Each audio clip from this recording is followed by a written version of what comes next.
Folks, this is Blue Lives Matter. I'm in front of the Bexar County Courthouse, where once again I've been subjected to, in my opinion, harassment and stupidity from the villains at San Antonio Police Department. That obstruction charge, which we all knew was bullshit, has been dismissed.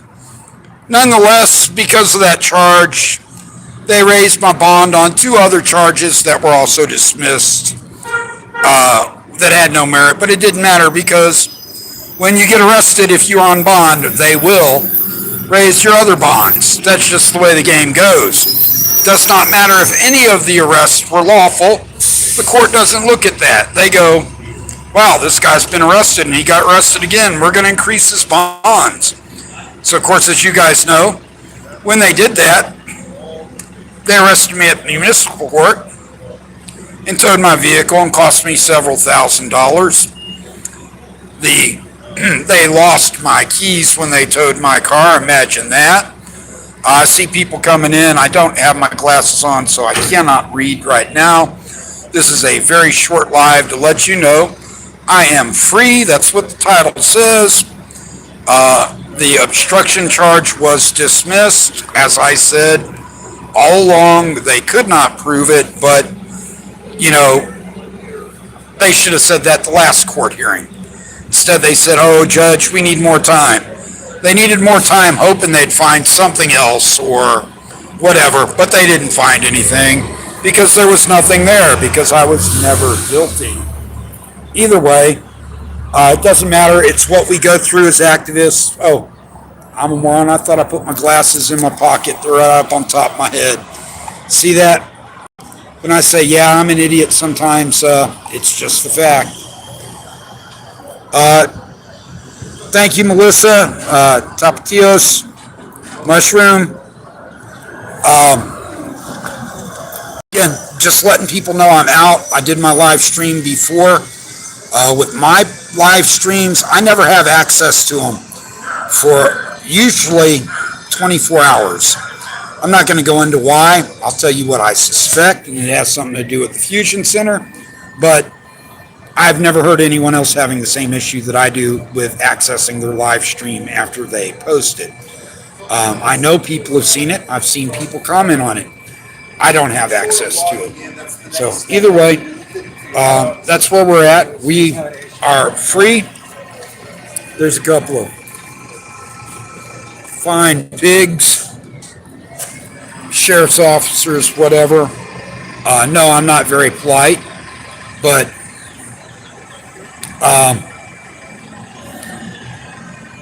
like I said, I wore my shirt into court. My lawyer didn't know what it was, but try to be polite sometimes.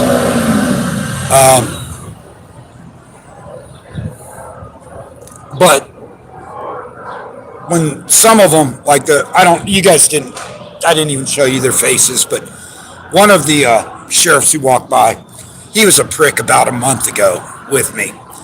He made comments about, oh, you get arrested all the time. And I'm like, yeah, no convictions. That says more about you guys being bad pigs than about me being a criminal. What I am is a victim of police stupidity. And that's what it is the majority of the time, is stupidity. Yeah, there's a lot of these petty little arrests, like Medell's handcuffing me and then, oh, I'm going to arrest you for littering because you dropped the cigarette butt while I handcuffed you. That's stupidity. That's petty. That's just chicken shit stuff. Of course, that one got dismissed.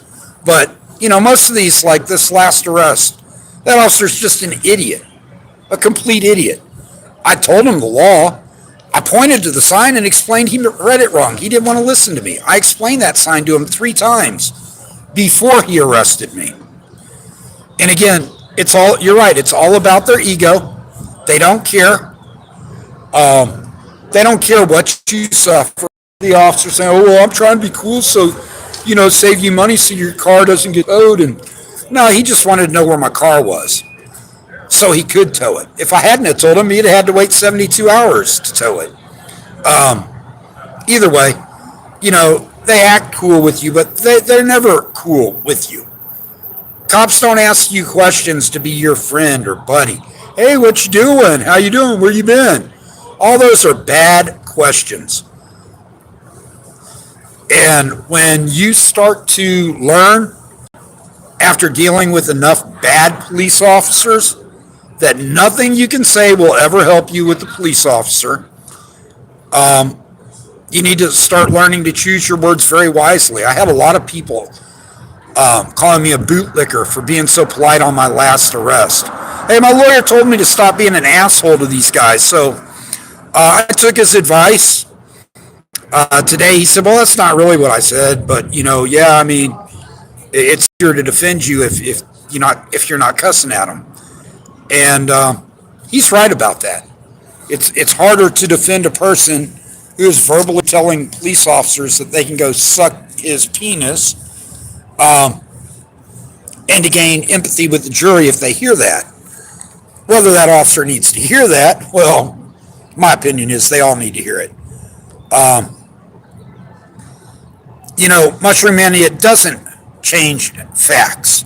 But here's the deal. People are people. Judges are people. Prosecutors are people. And we can all sit there and say that. But just like I could never be in a jury and be non-biased about the police's statements. They could say whatever, but I would not believe whatever they said unless I had actual factual proof, which is what the law requires. Burden beyond a reasonable doubt. But because I know all police lie, every report ever written is a lie. You compare any report they've ever written to actual body cams, you'll catch at least one lie in that report. And that's what they use in court. So I could never be a non-biased juror. Facts would come up and I'd say, no, I'm not sure I'd believe that. And it's the same with any other juror. They're humans. They're affected by the way they've been treated, etc. So, yeah, folks, well, I'm not going to tell you that I'm not cuss out another police officer anytime soon. I have found that it also helps my mental stability to let the idiots go and to just say, hey, whatever, dude. If I have to, I'm going to say, oh, fuck you, go away. But giving them a verbal tongue lashing, it doesn't help. It's not going to change their opinion. Sometimes they just need to hear it. When they're just going to violate your rights and they're violating your rights and they know that they're just pushing, yeah, they need to hear, fuck off, pig, you ain't doing shit. And if they do, they do. But yeah, sometimes they need to hear that. But most of what I do is educating officers. There's no need for me to be rude or nasty with them. It doesn't help my objective. It doesn't open their ears to listening. But as you see, most of the time they don't listen anyway. No matter how you say it or what you say, they don't listen to their chain of command. Their minds are too small and feeble. They cannot understand or fathom the law. Heck, this prosecutor didn't understand the law. 2 months ago, she swore she had a good case on that trespass at the police station. City attorney had to call her and say, it was an unconstitutional trespass warning, and I've known about it for 2 years. You're going to need to drop that.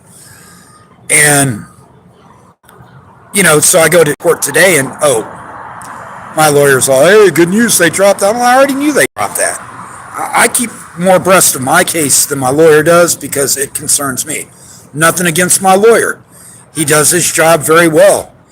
But you'd be a fool if you didn't watch out what's going on in your court case, see what's going on, rely solely on your lawyer. I'd be a fool if I didn't tell him like before about the laws for failure to ID and other things. He didn't believe me. I said, no, you're wrong. I'm telling you, you're wrong. And he's like, no, I know, I'm a lawyer. I said, nope, you're not. You're not right about this. So when he looked it up and he was like, wow, you're right. As long as you don't give them a fake ID when you're detained, you don't have to ID. I didn't know that. I'm like, none of the cops know that. None of the prosecutors know it. So either way, what's up, guys, is that I am not going to jail today. I'm free again on another bogus charge that was dismissed. I'm tired. I'm emotionally drained from having to do this so many times down here at this courthouse. This is, 4 unlawful arrests for criminal trespass at police stations, 3 of them at the same police station, 1 of them at the Via police station when I was on the public sidewalk. And every single time you spend time in city jail, county jail, bond, the other issues that come with it, every single time it drains something out of you. Every time you're in jail and you're waiting, whether you have money for bail or not,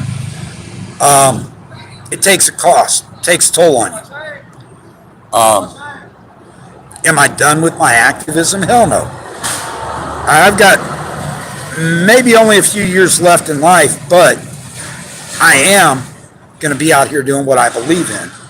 And what I believe in is trying to make my society better. I believe I can best do that by educating officers on things I know they're making mistakes on that they may not know about. And we all know there's officers who just don't give a fuck. I can't change them. Apologize for my language there. I don't. But if that offended anyone, I'll tell you what I should have told that officer the other day. If it offends you, fuck off. I don't know. All right. Well, how about I if back here? You know, we get to a point in our lives as activists that we're afraid of the cops, then they've won. Every time we do this, we take a risk. And we all know there are very bad cops out there. I've run across a few. Unfortunate. A lot of people go, wow, you've been arrested 12 times. Folks, I've had over 3,000 encounters with the police. 12 times, if you look at it as a percentage, isn't terrible. It's not good. 12 unlawful arrests is still 12 unlawful arrests. But if it weren't for all the other encounters that I've had, and not all of them were good, a lot of them resulted in threats, detentions, other things, but most of those other encounters were civil conversations.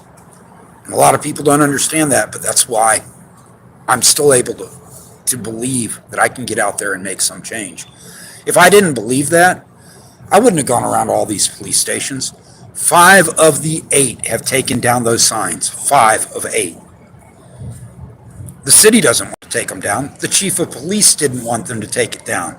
5 people in the chain of command of the police department for the city of San Antonio said, no, it's the right thing to do. And they didn't just say, oh, it's the right thing to do because I was out there talking, smack or threatening lawsuits. It's because they've seen the amount of time and effort I've gone out to these substations and put in the conversations and spent hours and hours in talking to them politely and explaining how a citizen feels when they see something so wrong and no one in the city will do anything about it, or the police chain of command won't do anything about it. If an officer has any humanity whatsoever in him, he will not do something that he knows is wrong. We can't change the ones that are going to be dicks. We can change the ones that don't know by educating them. We can educate our politicians. We can educate the chain of command. We can educate our citizens, more importantly, about what our rights are, because no matter what, there's always going to be those bad cops who violate our rights. Now, guys, I do apologize. This one is going 14 minutes. I try to keep my live chats a little short, just because of the length of time that the Fusion Center holds them. Yeah, I'm not joking about that. They review all my stuff before I have access to it. I don't care. I don't say anything illegal or whatever. For you folks in the Fusion Center, tell the guys in the desk behind you at Mental Health Unit I said hi. Tell them I have my fishing pole still. I'm still batshit crazy. Yeah, that's fucked up when you know the floor plan of the police station and the Fusion Center. That's not a threat. It's just a fact. It's frustrating to me that people weaponize the police. It's frustrating to me that the police weaponize the police. The public information officer didn't like me complaining to them when I said those unlawful signs were terroristic threats against the citizens, so they sent it to the Fusion Center. And the Fusion Center said, Mental health, you guys take care of this lunatic. He's not a threat, really, but go make sure. We laughed about it. You know, mental health units, I've said this multiple times, they're essential units for community policing. They're good officers, most of them. Matter of fact, I just spoke with one the other day about the incident I posted a few days ago. There were some Air Force people out at a police station, and the police sergeants were not giving them good advice. I gave them better advice, gave them better alternatives, and I gave them the contact number for mental health unit to do things the right way. Straight out, there are things that I will say the police do well, but I'm going to tell everybody, never call the police for someone who's having a mental crisis. Dial 988. If they need to call the police, if they feel, then they will. If you really feel that you think the police are going to help someone in a mental crisis, you're out of luck. Here's the deal. We have great mental health unit officers, but they're never going to be the first ones to respond. Occasionally, they might be the first ones. Occasionally, very, very frequently. So you're going to get an officer out on the street who isn't trained to deal with someone. And that's why we have so many instances of people whose families called for mental health from the police and their loved one ends up dead. If you're in fear of somebody because they're mentally ill, get away from them. If you honestly feel they're going to hurt someone else, okay, call the police, but understand the police are not equipped to deal with people with mental health issues. They're not. They've done better. They mandate training, but the same police mandated that all these idiot officers learn the law for constitutional carry, and yet a week ago I was arrested for lawfully carrying a firearm in a public place. So think about that. And that was a sergeant. If you think that these officers are going to remember 4 hours of training when they hit the streets, they're not. Some of them will develop more compassionate skills. Some of them will just become bigger pricks. At the end of the day, though, they all just want to go home. And if your loved one is having a mental crisis, and they even make something that sounds like a threat, which they more than likely will if they're having a mental crisis, and the police are yelling and screaming at them instead of talking and listening to them, then you've just given your loved one a death sentence or a prison sentence. Again, if you have someone who's in mental health crisis, the emergency number, it's like 911, it's 988. There are lots of hotlines out there. So I'm going to cut this short because, again, I try to get out something positive in all of my things. At this point, I'm relieved. I'm no longer under the gun for this case. Now I got to go get the dismissal. I got to walk back up the stairs, get the dismissal, and then take that over to municipal court. It's frustrating. It is, but it's part of the game. It really is. When we know when these cops unlawfully arrest us and they laugh as they're dragging us off to jail, we know that we're doing our job. They're not doing theirs. Other citizens aren't doing their job because other citizens aren't protesting. People aren't calling City Hall. People aren't calling the police and complaining. Guys, if you see something on a video that you don't like, call whatever department it is. I mean, call them. The call taker, they ain't going to appreciate it. They don't care. What they are going to do is relay up to their chain of command, hey, we've been getting all these calls. What are we supposed to do about it? Then the chain of command realizes, oh, crap, this is a bigger problem than what we thought it was. They're not going to stop doing what they do because it's the right thing. They're going to stop doing what they do because it's an inconvenience to them when people keep coming in and complaining or people keep calling their numbers. And if the citizen doesn't make a big deal of it, they go, oh, no harm, no foul. Just like the sergeant the other day. No harm, no foul. We unarrested you. Have a safe day. Oh, we didn't feel you were a threat before we arrested you, and even though we knew you were armed, but now we're going to give you your gun back unloaded. Like hell, if you are, you're going to leave it in the holster and put it in the trunk of my car. I don't trust you unloading my gun. I mean, honestly, if the police tell you that they're going to unload your gun, you are in bigger danger of getting shot at that point than if they were pointing a gun at you directly. Don't let them unload your gun. You can't stop them, but they have no reason to unload your gun if you give them a better option. And that's what I did. Other people are like, I would never let them have my gun. Well, it's kind of hard to do when you're in handcuffs. Also, when you're lawfully detained, they can take your firearm from you here in Texas. If they're in fear, if they fear you're going to harm them, yourself, or another person, a law enforcement officer can take your firearm at any time with those three conditions. Okay? If you've been lawfully detained, they can't remove your firearm unless you're armed and dangerous. But every cop will tell you if they're about to arrest someone, they're in fear for them if they have a weapon. So, just if you decide to carry, that's something you need to honestly think about how you're going to react to that.